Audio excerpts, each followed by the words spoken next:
Olá, vamos conversar um pouquinho sobre um assunto que é de muita importância.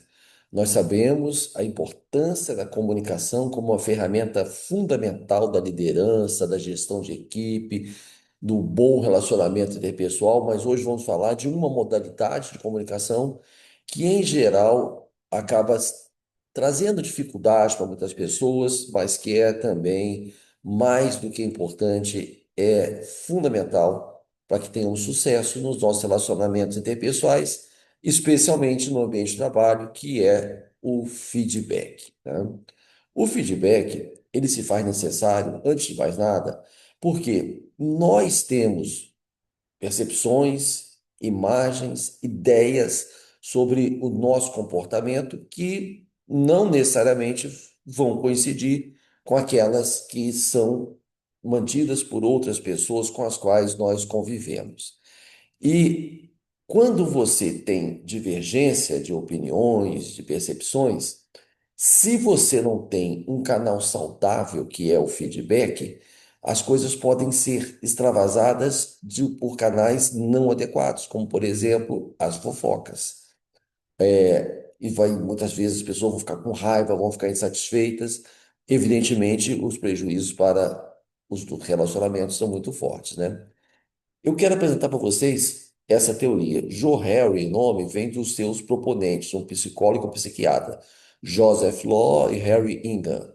O que que o Joseph Law e o Harry Ingham colocam para nós? Ninguém tem a mesma percepção sobre si mesmo que as outras pessoas têm. Nós sempre temos alguma coisa diferente. Reparem aqui nessa imagem, assim, da parte de baixo até em cima, nós estamos aquilo que os outros conhecem. E da parte de baixo, da parte do meio até embaixo, aquilo que os outros desconhecem. Pegando agora na linha vertical. De um lado está o que a gente desconhece e o outro que a gente conhece. Bom, a zona aberta, que está ali em verde, ela é uma zona da qual há uma convergência de percepção. O indivíduo se percebe da mesma forma como é percebido pelas outras pessoas. Então, a zona aberta, ela é muito tranquila. As qualidades que estão ali, que são percebidas da mesma forma pela pessoa como pelos outros, elas são muito melhor aproveitadas. Porque aí o indivíduo, sabendo que tem aquelas qualidades, ele vai se dispor a exercê-las, a colocá-las em prática. E os outros vão criar oportunidades para que ele faça isso. As limitações, da mesma forma, são também bem aproveitadas, bem enfrentadas, desculpa, bem minimizadas. Por quê?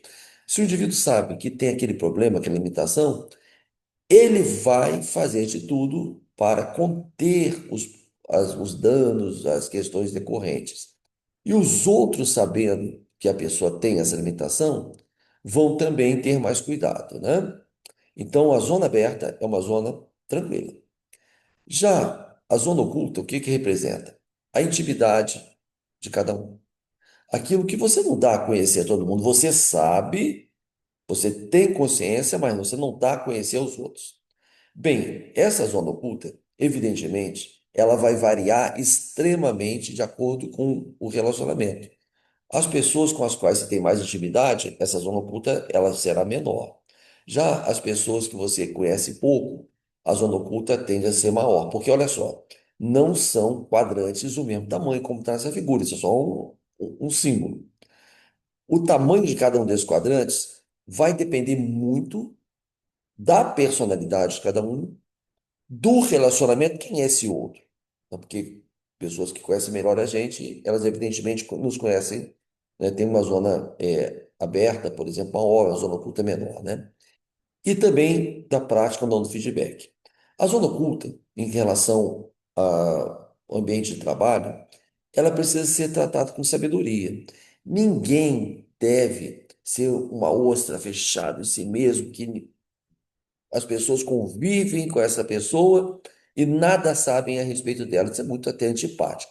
Por outro lado, sair falando tudo que você pensa, você se abrindo com todo mundo, isso também não é prudente, né? Então temos que ter sabedoria com a gestão da zona oculta. Zona desconhecida nem o indivíduo conhece, nem as pessoas que com ele convivem. Então, é a zona que tem a ver com o quê? Com o nosso inconsciente. E ali tem registradas experiências que passamos desde a vida intrauterina. Nós vamos tendo experiências que vão ficando marcadas de forma não sistemática no nosso cérebro e vão ficar na zona desconhecida. Isso não é problema, todo mundo tem isso.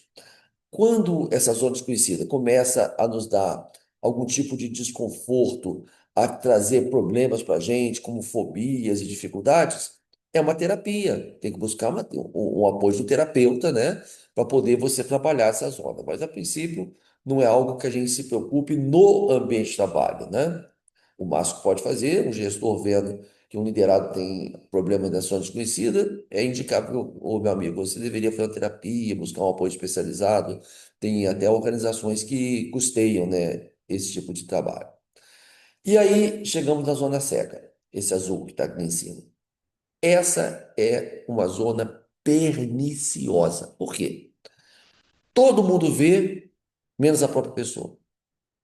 E aí, se é uma qualidade, a pessoa não sabe que possui essa qualidade e não exerce. Você já deve ter visto isso acontecer, talvez seja até com você mesmo. Gente, você está sendo convidado para um cargo, para um desafio, para uma tarefa, e todo mundo fala assim: cara, você sabe, você pode. Não, eu não posso, não, eu não tenho condição. Está na zona cega. Ou ao contrário, a pessoa não percebe o quanto está sendo inconveniente. E aí as pessoas, gente, como é que esse cara não percebe que ele está sendo egoísta, que está sendo displicente, coisa assim? Então a zona cega é uma zona terrível. Nós precisamos diminuir essa zona para o tamanho mínimo possível. Lembrando mais uma vez que os quadrantes não são do mesmo tamanho, isso é só uma representação. Tem que botá-la no tamanho mais reduzido possível. E justamente adivinha quem que faz isso? Claro, é o feedback que vai fazer isso, né? Agora, a partir dessa teoria da Joe Harry, a gente vê o seguinte: não existe isso. Você está errado, eu estou certo. Não, não existe isso. Cada um tem uma percepção distinta e temos que respeitar a percepção da outra pessoa. E aí, mais uma vez, receber feedback. Mas olha aqui, está escrito aqui no final desse texto. O feedback não é para você convencer as pessoas que você está errado e eu estou certo. Não. Eu já dei alguns feedbacks difíceis, até antes de começar o feedback, eu desenhava a Gerard Joe Harry e falava: Fulano, deixa eu explicar essa teoria. Aí eu falava assim: olha, o que eu vou te falar agora provavelmente está na sua área cega. Eu tenho, eu imagino que você não saiba disso, mas você está agindo de uma maneira que você está projetando uma imagem. Projetando uma imagem. É muito desagradável. Se você é egoísta, você é displicente, não. As pessoas estão te percebendo como egoísta, como displicente, tá certo? Então, o que que é o feedback? Olha aí, temos aqui um conceito, né? E a gente, através dele, como está escrito aqui, nós vamos saber o quanto o nosso comportamento está adequado ao que os outros esperam, quando a gente, então, recebe feedback, ou quando a gente dá feedback, a gente vai dar essa informação preciosa para as outras pessoas, né? Adequação de comportamento. Agora, olha só, o feedback, ele é um presente. É um presente. Mesmo o feedback mais crítico é um presente. Por quê? Porque é a oportunidade ímpar da pessoa se conhecer melhor, da pessoa superar suas limitações e de aproveitar melhor as suas qualidades. Então, como todo presente, tem que ser dado de forma adequada. Quando você compra um presente para uma pessoa querida de aniversário, que quer que seja, você pega assim, fala assim, olha, toma aí, ó. Não, né? Você embrulha com carinho, você vai, olha, trouxe uma lembrancinha para você, aquele sorriso agradável, um abraço, não é isso? Então, vamos aprender um pouco sobre como dar um feedback de uma forma adequada. Eu quero também dizer o seguinte: o excesso de feedback é muito ruim.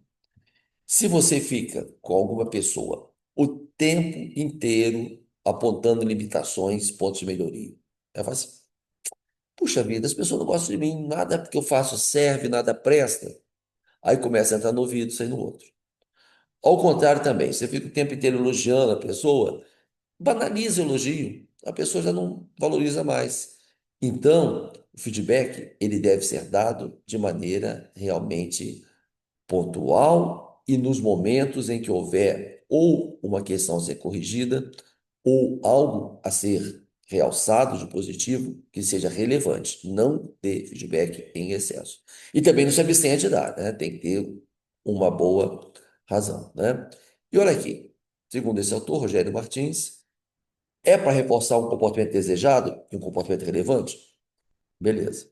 Ou é para modificar um indesejável? Se não for para isso, não dê feedback. Apenas para mostrar que você pensa diferente? Não, isso não é um motivo relevante para dar. E aí, gente, o momento de feedback, especialmente feedback de melhoria, é um momento que, pela sua importância, vale a pena planejar. O feedback de elogio, claro que ele é mais solto, é mais tranquilo. Você não precisa planejar muito, não. Ô, fulano, olha, adorei esse relatório que você fez. Rapaz, que relatório bom. Eu não... Nossa, assim, você está de parabéns. Você faz sem muita preocupação, porque elogio normalmente é bem recebido. Agora, se for uma crítica, se for apontar um ponto de melhoria, vale a pena. Deixa eu pensar aqui o que devo e não devo falar, como eu devo abordar, o que eu devo ter como uma espécie de um roteiro. Isso aí é uma coisa que pode ajudar bastante, né? E outra coisa que pode ajudar também bastante, né? Dê razão, aponte as razões pelas quais a pessoa precisa mudar o comportamento. Não pode ser só assim, ah, eu não gosto disso, não está legal isso. Não, não, não. Mostre que tipo de problema está sendo causado, que tipo de prejuízo aquele comportamento está trazendo para a pessoa, né?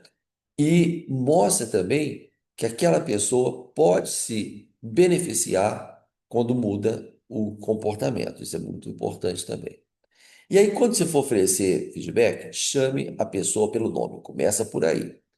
Ouvir o próprio nome, a experiência sobre isso no laboratório, ativa áreas de prazer no cérebro. Então, procure chamar a pessoa pelo nome. Paulo, Ana, Júlia, fulano, fulana, né? Isso é necessário, é um ato de respeito pela pessoa. E sim, destaque os aspectos positivos. Mostre que você não está ali apenas para apontar pontos de melhoria, mas que você reconhece que tem coisas boas na pessoa. Isso deixa a pessoa, inclusive, mais à vontade e ela percebe melhor que você é alguém aliado dela, né? Preste atenção na pessoa, jamais dê um feedback com o celular na mão. Olha, eu quero te dizer o seguinte, tal. Não, não. Presta atenção, até porque um feedback de correção, né, de melhoria, mesmo que para você possa parecer banal, para o outro não é. Não é. Principalmente se você for líder, for gestor dessa pessoa. Então, concentra toda a sua atenção nela. Olhar nos olhos é um ato que transmite para a pessoa segurança no que está falando, firmeza, apoio, sinceridade. É muito importante manter contato visual com a pessoa, né?